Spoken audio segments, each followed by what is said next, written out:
नमस्कार दोस्तों, रोहित है। दोस्तों आज हम क्वेश्चन का एनालिसिस आपको करने वाले हैं और कुछ एक्सपेक्टेड टॉपिक्स बताने वाले हैं जो आपके आगामी एग्जाम के लिए बहुत इंपॉर्टेंट है।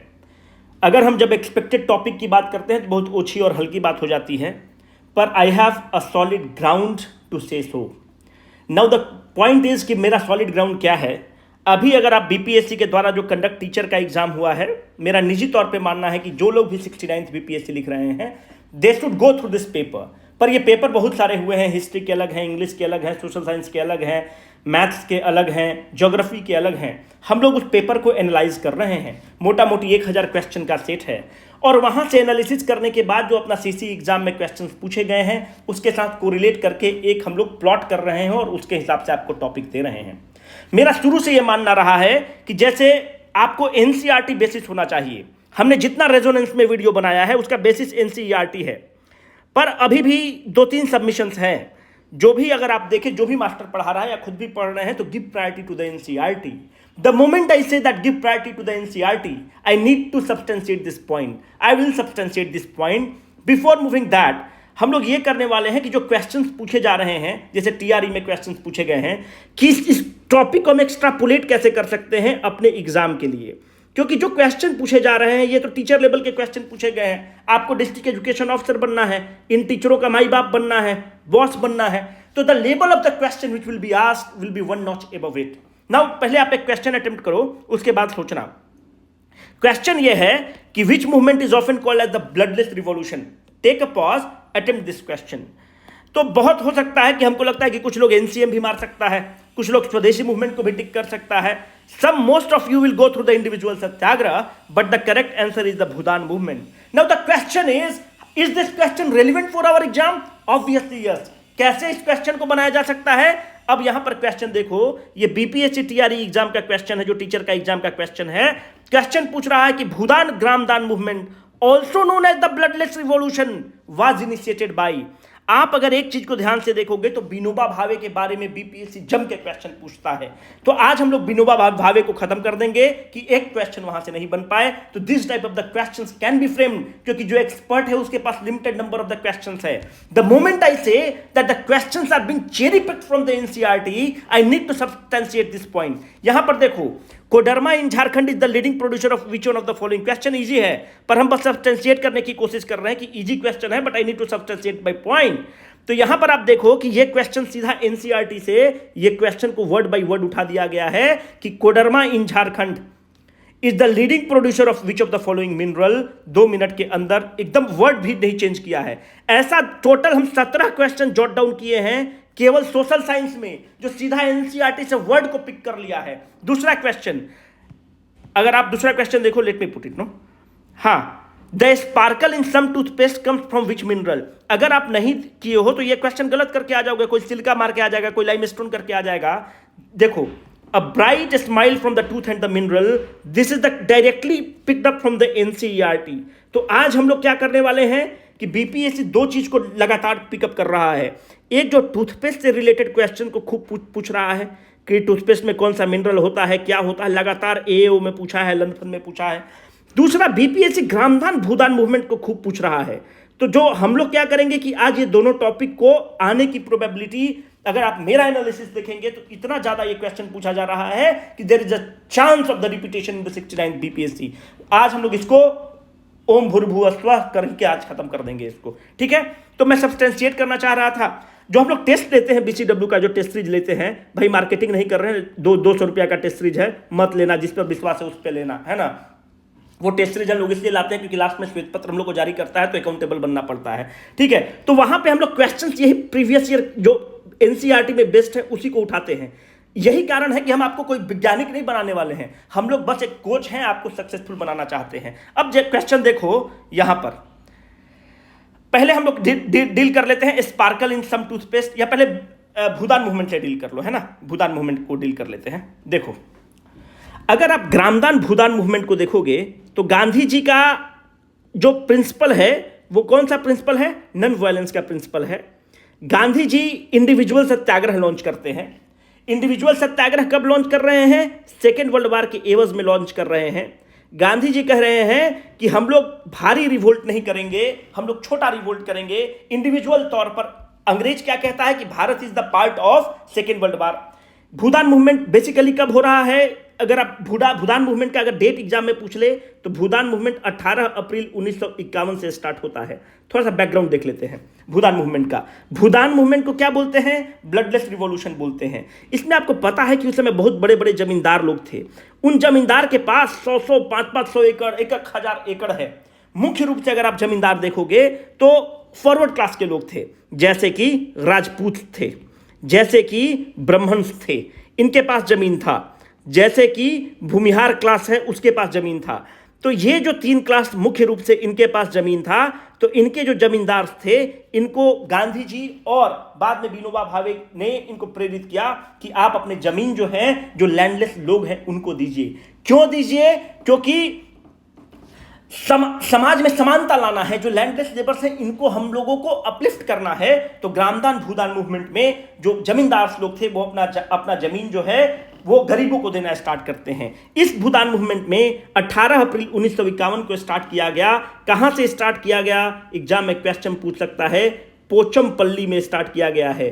पोचमपल्ली कहां है? भूनागिरी डिस्ट्रिक्ट है तेलंगाना में, वहां से स्टार्ट करते हैं। वहां पर विनोबा भावे जाते हैं तो विनोबा भावे को गरीब जो लोग हैं वो घेर लेते हैं, बोलते हैं कि हम लोग तो लैंडलेस लेबर हैं, हम लोग का जीवन का गुजारा कैसे पड़ेगा। तो वहां के एक जमींदार थे, वो इस चीज को सुनते हैं और तुरंत वहीं पर 100 एकड़ जमीन बोल देते हैं कि आपको जिसको देना है दे दीजिए। और यहां से ग्रामदान भूदान मूवमेंट स्टार्ट होता है।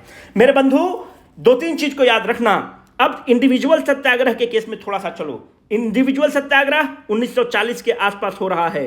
हो क्या रहा है? सेकेंड वर्ल्ड वॉर चल रहा है। अंग्रेज क्या कह दिया कि भारत भी इस सेकेंड वर्ल्ड वॉर में इन्वॉल्व है। गांधी जी के नेतृत्व में जो चल रही फ्रीडम स्ट्रगल थी, उसमें एक स्ट्रॉन्ग रेजिस्टेंस दिया जाता है कि नहीं, we are not the part of the Second World War. जब हम खुद गुलाम हैं तो हम तुम्हें कैसे किसी युद्ध में पार्टिसिपेट कर सकते हैं? तब यहां पर यह डिसाइड किया गया कि we should revolt against the British rule. पर एक स्कूल ऑफ थॉट कहा कि जो अंग्रेज अभी लड़ रहा है, वह ऐसे फोर्सेस के खिलाफ लड़ रहा है जो कि डिक्टेटरशिप वाले फोर्सेस हैं। तो अगर अभी अंग्रेज के खिलाफ हम लोग रिवोल्ट करते हैं तो वो जो रिवोल्ट है, जो डेमोक्रेटिक फोर्सेस लीड कर रहे हैं, उनको कमजोर करना होगा। इसलिए गांधी जी कहते हैं पर हमें यह चीज तो दर्ज करना होगा कि we are not the part of the Second World War. और इसलिए बोलते हैं कि हम लोग मास रिबेलियन नहीं करेंगे, मास मूवमेंट नहीं करेंगे, पर हम लोग इंडिविजुअल तौर पर इसका सत्याग्रह करेंगे, इंडिविजुअल तौर पर विद्रोह करेंगे। जब इंडिविजुअल सत्याग्रह की बात होती है तो इन नेताओं को यह कहा गया कि आप गांव गांव जाइए, लोगों को जागरूक करिए, लोगों को बताइए और ब्रिटिशर्स के खिलाफ, जो हमारे खिलाफ एट्रोसाइट हो रहा है, उसके खिलाफ उनके जहन में आग भरिए, उस आग को जलाइए। जो पहला इंडिविजुअल सत्याग्रही थे, उनका नाम था Vinoba Bhave. Individual satyagrahi, the first individual satyagrahi was Vinoba Bhave. The second one was Jawaharlal Nehru. The third one was Brahmadatt. अब मेरे बंधु, अगर हम लोग यहां पर छोड़ देते हैं तो आपके साथ बेईमानी है, चोरी है। तो इस चीज को याद रखना कि बिहार में कौन इसको लीड कर रहा था। तो बिहार में लीड करने वाले बिहार के प्रथम मुख्यमंत्री श्री कृष्ण सिंह थे। श्री कृष्ण सिंह पहले मुख्यमंत्री थे और वो उसको इंडिविजुअल सत्याग्रह को बिहार में लीड कर रहे थे। दूसरा व्यक्ति बिहार का प्रथम उप मुख्यमंत्री और finance minister Anugrah Narayan Singh lead कर रहे थे। अनुग्रह बाबू के नाम पर ही अगर आप औरंगाबाद जाओगे तो औरंगाबाद में कोई स्टेशन, औरंगाबाद नाम का कोई स्टेशन नहीं है, उस स्टेशन का नाम है अनुग्रह नारायण रोड। जब अनुग्रह बाबू का देहांत होता है तो अनुग्रह बाबू के परम मित्र थे लाल बहादुर शास्त्री। लाल बहादुर शास्त्री रेल मंत्री थे और रेल से दिल्ली से चलते हुए आ जाते हैं। उनको अपना बड़े भाई की तरह मानते थे और उसी समय औरंगाबाद का रेलवे स्टेशन का नाम बदलकर AN रोड कर दिया गया, अनुग्रह नारायण रोड कर दिया गया है। कोई और औरंगाबाद रेलवे स्टेशन नहीं है, उसका नाम है अनुग्रह नारायण रोड। अब ध्यान से देखो, जब इंडिविजुअल सत्याग्रह स्टार्ट होता है बिहार में तो कहां से स्टार्ट होता है? गांधी मैदान से गांधी मैदान से स्टार्ट होता है। गांधी मैदान से इंडिविजुअल सत्याग्रह स्टार्ट होता है और यहां पर सेकेंड वर्ल्ड वॉर चल रहा है, उसके खिलाफ इंडिविजुअल सत्याग्रह चल रहा है। जब सेकेंड वर्ल्ड वॉर के खिलाफ जब इंडिविजुअल सत्याग्रह चल रहा है तो अंग्रेज हमसे क्या मांग रहा था? अंग्रेज बोल रहा था कि हमको सेना की जरूरत है। तो भारतीय सेना को भेजने की प्लान थी। भारत के युवा को पकड़कर सेना में बहाल किया जाता था और द्वितीय विश्व युद्ध में ढकेला जाता था। यहां पर एक चीज बहुत फेमस हुआ मेरे बंधु, इस चीज को एकदम ध्यान रखना कि ना भाई ना पाई, ना भाई देंगे ना 1 रुपया तुमको पाई देंगे। इस चीज को ध्यान रखना कि कौन इस मूवमेंट के समय ना भाई देंगे ना पाई देंगे, ये बहुत फेमस हो गया।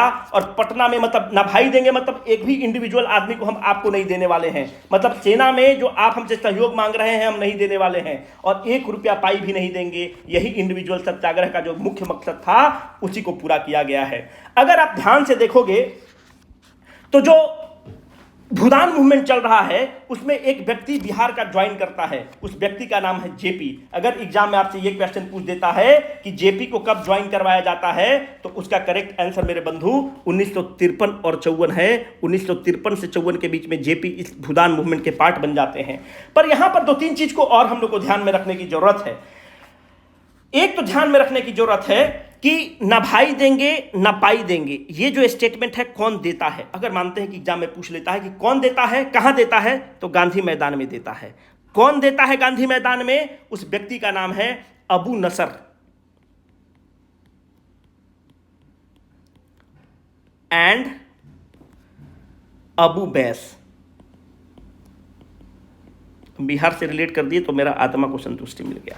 ठीक है, तो अब आप ध्यान रखेंगे भूदान मूवमेंट से जेपी इसके एसोसिएटेड थे। जेपी कब एसोसिएट हो रहे हैं? 53-54 में एसोसिएट हो रहे हैं। अब कमेंट सेक्शन में क्वेश्चन का जवाब दे दो, नहीं दोगे तो फिर हमसे उम्मीद मत करो भाई, है ना। हमको ये बताओ कि जेपी सिविल डिसोबीडियंस मूवमेंट के समय, नागरिक अवज्ञा आंदोलन के समय किस जेल में बंद थे? क्वेश्चन नंबर 1 है। उत्तर नहीं दोगे तो समझ लो कोई एनालिसिस हम भी नहीं करेंगे। क्यों करेंगे भाई?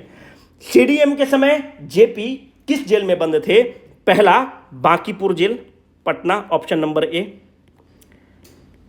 दूसरा हजारीबाग जेल झारखंड। तीसरा नागपुर जेल महाराष्ट्र। और चौथा नासिक जेल। कमेंट सेक्शन में नहीं करोगे हमसे एकदम उम्मीद छोड़ देना भाई कि हम भी सहयोग करेंगे, है ना। कमेंट सेक्शन में ऐसा तो करके नहीं कि तुमसे हम लाइक शेयर सब्सक्राइब करवा रहे हैं। कमेंट सेक्शन में करो ताकि हमको भी पता चले कि ये सब चीज़ हम बताए हुए हैं कि तुम पढ़ लिख रहे हो। अब ध्यान से देखो, ब्लडलेस मूवमेंट इसको कहते हैं, भूदान मूवमेंट को। अब इससे ज़्यादा एक भी क्वेश्चन नहीं आएगा। पूछेगा कि कहाँ पे कब स्टार्ट हुआ, 2 क्वेश्चन यहाँ से निकलता है यार कि कब स्टार्ट हुआ। तो 18 अप्रैल 1951 को स्टार्ट होता है।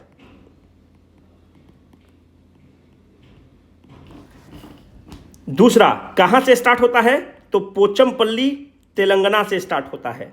तीसरा जेपी कब ज्वाइन करते हैं? 1953-54 में जेपी ज्वाइन करते हैं। पांचवा इसको क्या कहते हैं? इसको ब्लडलेस रिवॉल्यूशन कहते हैं। अगला क्वेश्चन आपके एग्जाम में यही आएगा, लिख लो। The sparkle in some toothpaste comes from which mineral? बेहतरीन क्वेश्चन है। आज टूथपेस्ट को खत्म करेंगे। देखो इसको कहते हैं स्पार्कल, है ना, दांत में जो देखते हो चमक। ये हैं माननीय हरीश साल्वे, ये हैं त्रिना, इनकी तीसरी वाइफ हैं। 68 साल की उम्र में भाई शादी किया है। ठीक है, तो जब इनसे पूछा गया कि त्रिना में क्या पसंद आया आपको सबसे ज़्यादा, तो बोले कि उनका दांत बहुत खूबसूरत लगा। भाई देश कंट्री वांट्स टू नो कि भाई 68 साल में ये आदमी कौन सा जड़ी बूटी खाता है भाई, कि मतलब एनर्जी से ओत प्रोत है ये आदमी। पूरा देश, यहाँ 30 साल में लोग थक हार जा रहा है और 68 साल में। पहले मेरा आइडियल था दिग्विजय सिंह, समझ रहे हो ना, कांग्रेस वाला दिग्विजय सिंह, दीवाना उसके थे कि भाई मतलब बताओ 60 साल 65 साल में भाई नया शादी किया है, बिहार की ही है, अमृता राव से, वह राज्यसभा टीवी की एंकर थी। भाई तुम एक नंबर पे मेरे लिए चले गए हरीश साल्वे। यहाँ से देखो ज्ञान लेने वाली बात है। पढ़ाई तो इंपॉर्टेंट है पर उससे ज़्यादा तुमको हम ज्ञान दे रहे हैं। आज शिक्षक दिवस है, मेरा ज्ञान ले लो। हरीश साल्वे के शादी में कौन आता है? हम इसके धरती के सबसे बड़े दीवाने हैं ललित मोदी के। अब ये तुम सोच रहे हो कि ये कौन है भाई? ये है सुष्मिता सेन। भाई का इससे ब्रेकअप हो गया है और आजकल सुपर मॉडल एक है, उसका नाम है जानते हो, उज्ज्वला रावत। गजब बेहतरीन। तो यहाँ से 2 चीज़ निकलता है, ठीक है। उम्र का कोई मतलब नहीं है, 30 साल 31 साल कोई दिक्कत नहीं, कभी भी ब्याह करो, सक्सेसफुल बनो, पैसा कमाओ। हरीश साल्वे का नीता अंबानी गई थी शादी में। ललित मोदी के पास क्या नहीं है भाई? पैसा है। इससे बदसूरत आदमी हम नहीं देखे हैं। बोलता भी तो थिथराह बोलता है, बोलने नहीं आता है। और डेट किसको करता है? सुष्मिता सेन। बाप रे बाप। उज्ज्वला रावत सुपर मॉडल, अभी गूगल करोगे तो तुम्हारा दिमाग एकदम हिल जाएगा। और एक एकदम बदसूरत का ये आदमी एकदम द्योतक है। अब ज़्यादा कमेंट मत करने लगना कि आप किसी को नीचे दिखा रहे हैं। दूसरा, बोलता भी साफ साफ नहीं है ना, और फिर भी उज्ज्वला रावत, सुष्मिता सेन, लंद फंद पैसा। दूसरा, सक्सेस, है ना, याद रखना, ये चीज़ रहेगा, जीवन सुखमय रहेगा। 68 साल में भी ब्याह हो रहा है, तुम लोग सोच रहे हो कि 30 साल में ब्याह नहीं होगा। 68 साल में देखो त्रिना, तीसरा शादी, वाह। अब ध्यान से देखो, अब पढ़ाई का बात कर लो, है ना। मनोरंजन बहुत तुम लोग को हम दे दिए, मेरा खास लोग भी वीडियो देखता है, वो सब भी गली आएगा हमको। देखो, टूथपेस्ट के बारे में आज अच्छे से डिस्कस करते हैं। अब एक क्वेश्चन टूथपेस्ट से बाहर नहीं जाएगा, जितना इनको पूछना है पूछ लें। जो टूथपेस्ट होता है उसमें तुम देखते हो कि दरदरा चीज़ का होता है, जब दांत पे करते हो तो उसमें एब्रेसिव मटेरियल एडेड रहता है जो घस घस घस घस करता है।